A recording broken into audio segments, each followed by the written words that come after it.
আপনি অবাক হয়ে যাবেন। হযরত ওমর রাদিয়াল্লাহু তাআলা আনহুর কাছে হযরত আলী রাদিয়াল্লাহু তাআলা এসেছেন কথা বলার জন্য।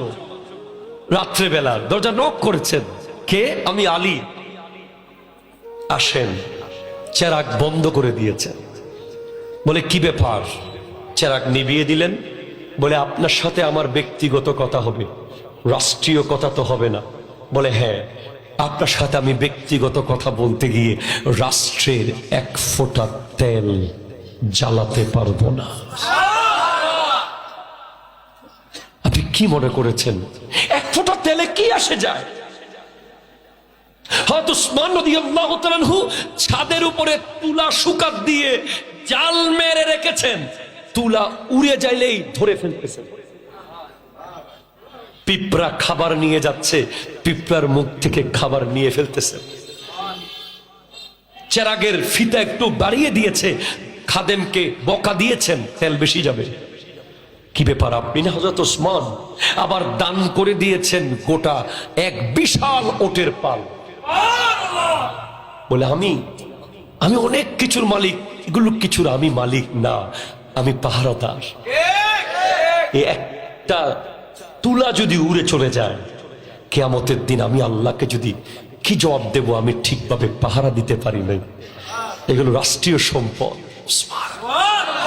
আমি আপনাকে বলছি ওনারা এত সিম্পল জাররা জাররা গুনাহকে ওনারা সাবধানতার সাথে মেনটেন করেছেন, হতে দেন নাই, এক জাররা ভুল হতে দেন নাই।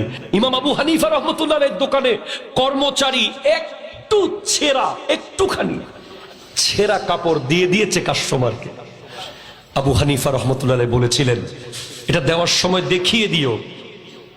দোকানের স্টাফ খেয়াল করে নাই। পরে ওই দিনে 30,000 দিরহাম সেল টাকা সব আল্লাহর রাস্তায় দান করে দিয়েছেন, এক পয়সা পেটে দেন নাই। কি করলে মুমিন হব? কোন কাজ করলে মুমিন হব? আমার আল্লাহ স্পষ্ট বলছেন ইয়া আইয়ুহাল্লাযীনা আমানু, সুবহানাল্লাহ, সূরা বাকারার, হে ঈমানদারেরা, ইত্তাকুল্লাহ, আল্লাহকে ভয় করো, ওয়াযারু মা বাকিয়া মিনার রিবা, আজকে নাও কারেন্ট এই মুহূর্তে এখানে বসেই সুদের টাকা মাফ করে দাও। আপনার উপর বাধ্যগত ফরজ হয়ে গেছে যে আপনি এখন ফোন করে বলে দেবেন, তাকে গিয়ে এই মাহফিল থেকে বলে দেবেন, বের হয়ে বলে দেবেন, ট্যাক্স করে বলে দেবেন যে আমাকে অত তারিখ এত লাখে এত হাজার যে দেওয়ার কথা ছিল ওটা দিস না। কথা বল না, ঠিক কিনা? জোরে বলেন না।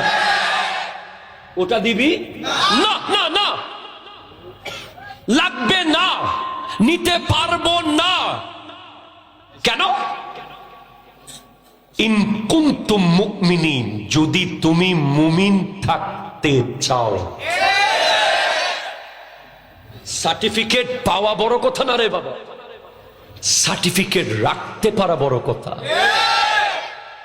আমরা অলরেডি কোন বিশ্ববিদ্যালয়ে না পড়ে, কোন ভর্তি পরীক্ষা না দিয়ে, কোন জায়গায় কোচিং না করে, কোন টিচারের কাছে না গিয়ে, কোন বংশমর্যাদার কারণে নয়, কোন ব্যাংক ব্যালেন্সের কারণে নয়, আমরা অলরেডি আল্লাহর কাছ থেকে একটা সার্টিফিকেট আমরা পেয়ে গেছি। আল্লাহ বলেছেন কুনতুম খায়রা উম্মাতিন উখরিজাত লিন-নাস, you are the best followers, you are the marvelous followers, you are the gorgeous followers, you are the appropriate followers. তুম বেহতরিন উম্মত, তোমরাই হলে শ্রেষ্ঠ উম্মত। The certificate given by Allah. সুবহানাল্লাহ বলে না? আরো জোরে বলো। তুমি আফসোস করো না, তুমি গরিবের ছেলে তাই পড়তে পারো নাই। তোমার বাবা টাকার অভাবে লেখাপড়া করতে পারে নাই, তোমার দাদা টাকার অভাবে বিশ্ববিদ্যালয়ে পড়তে পারে নাই। এই উম্মতের কোন ব্যক্তি সার্টিফিকেটের জন্য আফসোস করতে পারবে না। কারণ এই উম্মত যে সার্টিফিকেট পেয়েছে অন্য 1,24,000 পয়গম্বরের কোন নবীর উম্মত সেই সার্টিফিকেট পায় নাই। কি যোগ্যতায় পেলাম বলেন? কি এমন কাজ করে ফেলেছি যে আমরা শ্রেষ্ঠ উম্মত হয়ে গেলাম?